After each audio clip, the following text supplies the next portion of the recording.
बिना किसी देरी के सीधे मुद्दे पे आते हैं। आज के इस विश्लेषण में हम उस टॉपिक पर बात करने वाले हैं जिसने पिछले कुछ वक्त में पूरे इंटरनेट और सोशल मीडिया को हिला के रख दिया है। लिटरली एक ऐसी वायरल वेव जो बिना किसी रैली, बिना किसी फंड के रातों रात खड़ी हो गई। इसका नाम है कॉकरोच जनता पार्टी। हाँ, नाम सुन के थोड़ी हंसी आ सकती है, पर इसके पीछे की कहानी और दर्द दोनों ही बहुत गहरे हैं। चलिए समझते हैं। तो ये पूरी कहानी आखिर शुरू कहाँ से हुई? कहा जाता है कि देश की सबसे बड़ी अदालत में एक सुनवाई के दौरान जस्टिस सूर्यकांत ने कॉकरोच और पैरासाइट यानी परजीवी जैसे शब्दों का इस्तेमाल किया। अब देखिए, हालांकि बाद में उन्होंने क्लियर किया कि उनका इशारा सिर्फ उन लोगों की तरफ था जो फर्जी डिग्री लेके सिस्टम में घुस आते हैं, और उन्होंने यूथ के पोटेंशियल की तारीफ भी की। लेकिन डैमेज हो चुका था। इंटरनेट की दुनिया में ये छोटी सी बात एक चिंगारी बन गई, जिसने देश के फ्रस्ट्रेटेड युवाओं के बीच एक बहुत बड़ी डिजिटल आग लगा दी।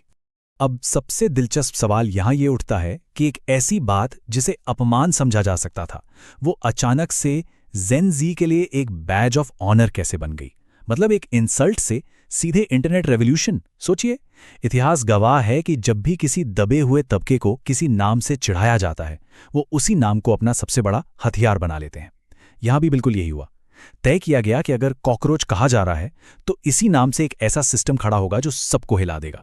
चलिए सबसे पहले इस वायरल सटायर मूवमेंट के स्केल की बात करते हैं। जरा इस नंबर को देखिए, 96 लाख यानी 9.6 मिलियन। ये कोई छोटा मोटा नंबर नहीं है। इतनी तेजी से तो शायद कोई मेन स्ट्रीम पॉलिटिकल पार्टी भी पॉपुलर नहीं हुई होगी। बहुत ही कम समय में कॉकरोच जनता पार्टी के इंस्टाग्राम फॉलोअर्स आसमान छूने लगे। ये सिर्फ एक मीम पेज थोड़ी ना रह गया था, ये तो एक प्रॉपर डिजिटल फौज में तब्दील हो गया, जहां लाखों लोग इनकी वेबसाइट पर खुद को रजिस्टर कर रहे थे। तो आखिर इस कॉकरोच का जन्म हुआ कैसे?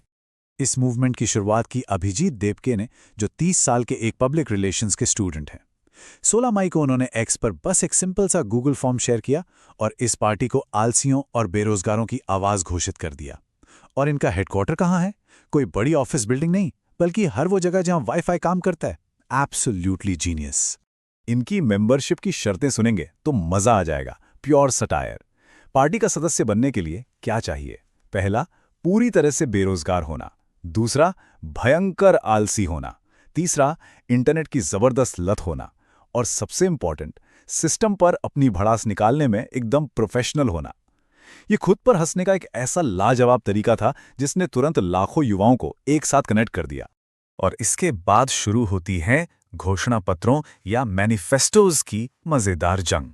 क्योंकि एंट्री होती है एक नई फैक्शन की, नेशनल पैरासिटिक फ्रंट। अब इन दोनों के बीच की डिमांड्स देखिए।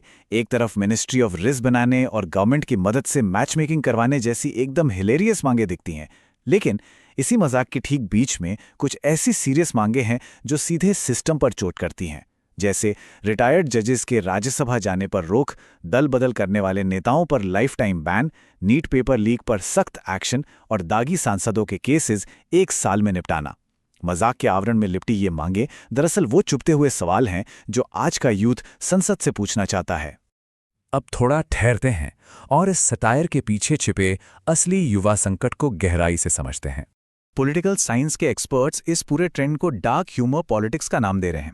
असलियत यह है कि ये यूथ सिर्फ टाइम पास नहीं कर रहा, वो अंदर से टूट चुका है। ये उस जनरेशन का गुस्सा है जिसने नीट जैसे एग्जाम में पेपर लीक होते देखे हैं, जिसने दशकों तक लटकी सरकारी वैकेंसियां देखी हैं। मिडिल क्लास का वो पुराना हिट फॉर्मूला कि भाई अच्छी डिग्री ले लो, नौकरी मिल जाएगी और लाइफ सेट, वो फॉर्मूला पूरी तरह कोलैप्स आ चुका है। डिग्रियां तो हैं पर रोजगार नहीं, और इन सब के चलते पूरे के पूरे पॉलिटिकल इकोसिस्टम से ही लोगों का भरोसा उठ गया है। इस निराशा की गहराई को समझने के लिए इस डेटा पॉइंट को ध्यान से देखिए। 29.1%। ILO यानी इंटरनेशनल लेबर ऑर्गेनाइजेशन की इंडिया एम्प्लॉयमेंट रिपोर्ट का ये आंकड़ा बताता है कि देश में लगभग 29% वो युवा बेरोजगार हैं जो हायर एजुकेशन ले चुके हैं, जिन्होंने ग्रेजुएशन कर ली है। आसान शब्दों में कहें तो सिर्फ स्कूल तक पढ़े लोगों के मुकाबले इन हाईली एजुकेटेड युवाओं में बेरोजगारी लगभग 9 गुना ज्यादा है। ये एक बहुत बड़ा रियलिटी चेक है। और ये डोनट चार्ट उसी पॉइंट को और क्लियर कर देता है। भारत की कुल बेरोजगार वर्कफोर्स में से 83% हिस्सा, जी हां 83%, सिर्फ युवाओं का है। जब एक पूरी जनरेशन के पास एनर्जी हो, हाथ में स्मार्टफोन हो, लेकिन फ्यूचर अंधेरे में हो, तो वो अपना विरोध सड़कों पर पत्थर फेंक कर नहीं, बल्कि कीबोर्ड और व्यंग्य के जरिए दर्ज कराते हैं।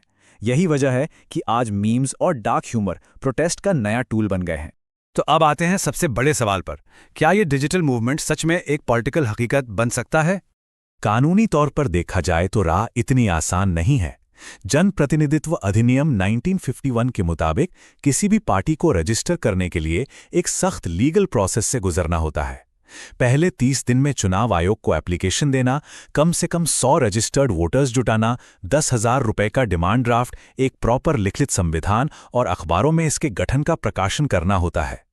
आज की डेट में कॉकरोच जनता पार्टी ने इनमें से कोई भी लीगल स्टेप पूरा नहीं किया है, तो टेक्निकली ये अभी भी सिर्फ एक गैर मान्यता प्राप्त अनरजिस्टर्ड डिजिटल फेनोमेनन ही है।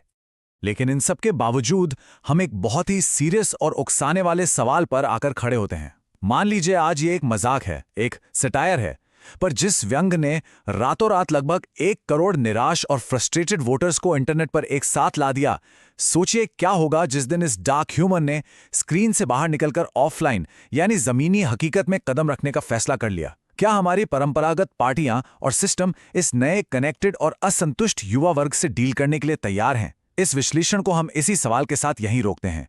ये विचार थोड़ा बेचैन करने वाला जरूर है, पर इस पर सोचना बहुत जरूरी है।